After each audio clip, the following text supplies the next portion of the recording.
Lokrashtra news network, जनसामान्यांचा बुलंद आवाज।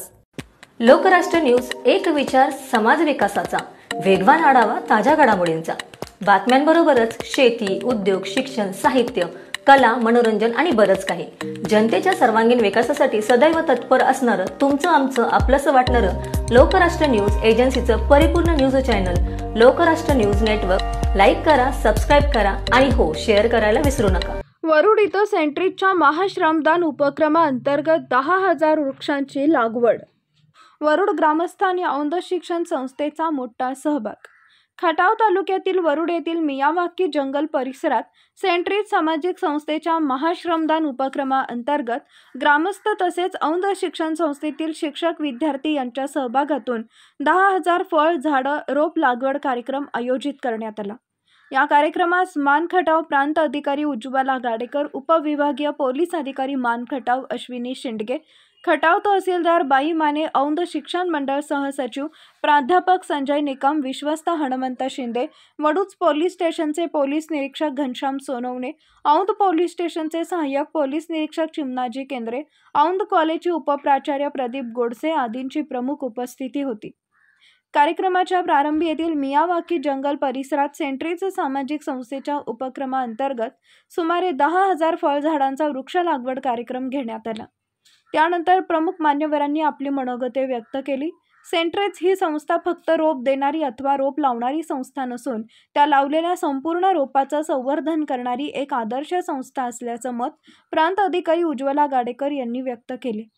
तर ही संस्था एक लोकाभिमुख उपक्रम राबवत असून केवळ पर्यावरण म्हणजे काय हे फक्त पुस्तकातून वाचण्यापेक्षा ते जगण्याची खरी संधी या संस्थेनं ग्रामीण भागातील लोकांना दिली असल्याचं सांगून सेंट्रीज संस्थेचे राज्य समन्वयक चैतन्य जोशी व टीम आणि त्यांना पाठबळ देणाऱ्या ग्रामस्थांचं विशेष कौतुक केलं। तर वरुडचा परिसर येत्या काही वर्षात एक विशेष पर्यटन स्थळ म्हणून नावारूपाला निश्चितच येईल, असं गौरवोद्गार तहसीलदार बाई माने यांनी काढले। कार्यक्रमात सरपंच सुमन वाघमारे, उपसरपंच सदाशिव माने, मंडल अधिकारी मुल्ला, तलाठी तडवळेकर, ग्रामसेवक नरेंद्र जगदाळे, आरोग्य विभागाचे कर्मचारी, कृषी सहाय्यक, ग्रामपंचायत सदस्य, विकास सोसायटी चेअरमन, व्हाईस चेअरमन, संचालक, पोलीस पाटील, भैरवनाथ देवस्थान ट्रस्ट चेअरमन, व्हाईस चेअरमन, संचालक, ग्रामस्थ, विद्यार्थी मोठ्या संख्येने उपस्थित होते। लालासाहेब माने पाटील सह डॉक्टर विनोद खाडे, लोकराष्ट्र। जी संस्था आहे ही शेतकऱ्यांना सर्वात प्रथम प्रशिक्षण देते।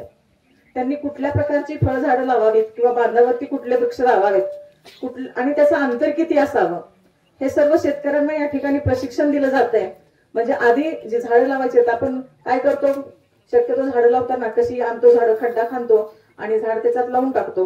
पण ते झाड ज्या वेळेला आपल्याला जोपासायचं असतं त्यासाठी आपल्याला काय करावं लागतं, तर ह्याचं संपूर्ण नॉलेज या ठिकाणी दिलं जातंय। त्यानंतर प्रत्यक्ष भागात येऊन म्हणजे आपल्या जागेवरती येऊन त्या ठिकाणी आपल्याकडे जमीन आहे का उपलब्ध, त्या ठिकाणी ते वृक्ष येऊ शकतात का, अशी सगळी पाहणी ह्या संस्थेचे जे नेमलेले ह्यांचा स्टाफ आहे तो येऊन करतोय आणि लोकांना चांगलं मार्गदर्शन करून त्या ठिकाणी चांगल्या प्रतीची म्हणजे ह्यांची ही झाडं जी आहेत ती खूप निवडून म्हणजे त्या भागामध्ये जे वृक्ष चांगल्या प्रकारे जोपासलेले आहेत तर त्या सर्वांची पाहणी करून त्यानंतर वृक्ष इथं आणले जातात आणि शेतकऱ्यांना अशा चांगल्या झाडांचा लाभ देतात। मी खरं खटाव भागात खूप फिरले, म्हणजे बऱ्याचशा गावामध्ये माझं जाणं होतं। मी बऱ्याच ठिकाणी बघते की खटाव तालुक्यामध्ये प्रत्येक गावामध्ये आम्हाला बांधावरती यांच्या आंब्याची झाडं दिसतात, नारळाची झाडं दिसतात। तेव्हा सुरुवातीला प्रश्न पडायचा, पण आता ह्याचं कारण कळलं की अरे ही जी संस्था आहे मोफत जी लोकांना फळझाडं पुरवते किंवा बांधावरचे वृक्ष पुरवते, त्याच्यामुळे बऱ्याच ठिकाणी वृक्ष लागवड चांगल्या प्रकारे केली जाते। मी खरोखर संस्थेचं खूप आभार आणि त्यांना खूप खूप अभिनंदन करते त्यांचं, कारण एवढ्या मोठ्या प्रमाणावर म्हणजे मी सुरुवातीला पण आले तिकडे वृक्षारोपण चालू होतं, पण विद्यार्थ्यांना जे इथं प्रशिक्षण द्यायचं चालू होतं त्याच्यामध्ये ते हे सांगत होते की मधमाशा कशा प्रकारे आवश्यक आहेत, प्रत्येक जी खतं टाकतो तर त्या खताचं आपल्याला नॉलेज असणं आवश्यक आहे, प्रत्येक खतामध्ये किती अनुदान मिळतं ह्याचं आपल्याला, मी ते ऐकत होते। म्हणजे खरोखर आपल्या संस्थेकडून इतक्या चांगल्या प्रकारचं मार्गदर्शन लोकांना मिळतंय आणि मान खटाव हा तसा दुष्काळी भाग, त्या भागामध्ये हे जे तुमच्या गावाला वैभव लाभलंय, आजूबाजूला बघतोय आपण डोंगर आहेत आणि एवढ्या मोठ्या प्रमाणावर तुम्ही वृक्ष लागवड करताय, खालच्या बाजूला इकडे ओढा आहे, नैसर्गिक सौंदर्य पूर्वी लाभलेलंच आहे, पण आपण जे काम करताय त्याच्यामधून हे जी झाडं नंतर भविष्यात वाढणार आहेत, तर या ठिकाणी तुमचं वरुड हे गाव हे पर्यटन स्थळ म्हणून ते लोक व्हिजिट करणार आहेत. खरं तर सेट्री संस्थेनं हा जो उपक्रम राबवला आहे, चैतन्यजींचा आणि त्यांच्या पूर्ण टीमचं मी खरं तर खूप मनापासून आभार आणि अभिनंदन व्यक्त करते. हा एवढा स्तुत्य उपक्रम यासाठीच म्हटलं की आज खरं तर काळाची गरज आहे आणि खरं तर हा उपक्रम राबवण्यासाठी आणि श्रमदानामध्ये तुम्ही या विद्यार्थ्यांना सहभागी करून घेतलंय हे तर खूप मोलाचं आहे. कारण आपण पर्यावरण फक्त पुस्तकी वाचतोय, आज आता हे बघा की तुम्ही पर्यावरण खऱ्या अर्थानं जगताय. पण ह्याच जर आपण उलट भाग घेतला तर तुम्ही शहरी भागामध्ये फक्त पर्यावरण पुस्तकातच वाचलं जातंय आणि पर्यावरणाचा खरा अनुभव आहे तो तुम्ही समोर प्रत्यक्ष दर्शक घेत आहात. त्यामुळं मियावाकी जंगल काय आहे, तिथं प्रत्यक्ष पद्धतीनं काय एखादा माळरान आहे, त्या माळरानाचा बदल कसा घडू शकतो एखाद्या दुसऱ्या वर्षानं. प्रत्येकाला असं वाटत राहतं मी एकट्यानं काय बदल केला तर काय बदल होणार आहे, मी एकटा झटलो तर काय होणार आहे.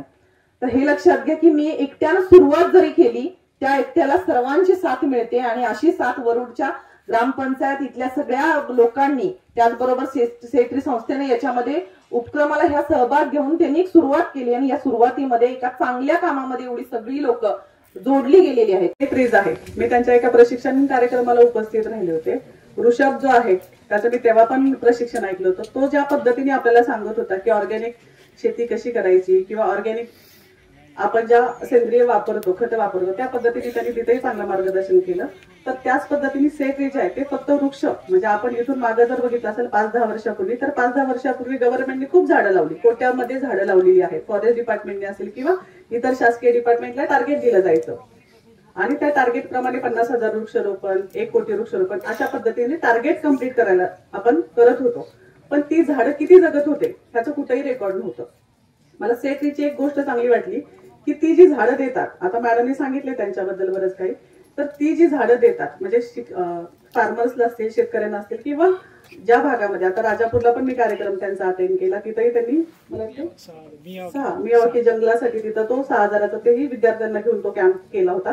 तर ती जी झाडं देतात तर ती झाडं जगवायची जबाबदारी जी आहे ती ते स्वतः घेतात. 3 वर्ष ती झाडं जगवतात आणि अशा पद्धतीने ते झाडाचं संवर्धन करतात. आपण झाडं खूप लावतो पण त्याचं संवर्धन खूप कमी प्रमाणात होतो आणि ह्यांच्याकडे उलट आहे, ही झाडं लावतात त्याचं संवर्धन पण करतात आणि ते जगून दाखवतात.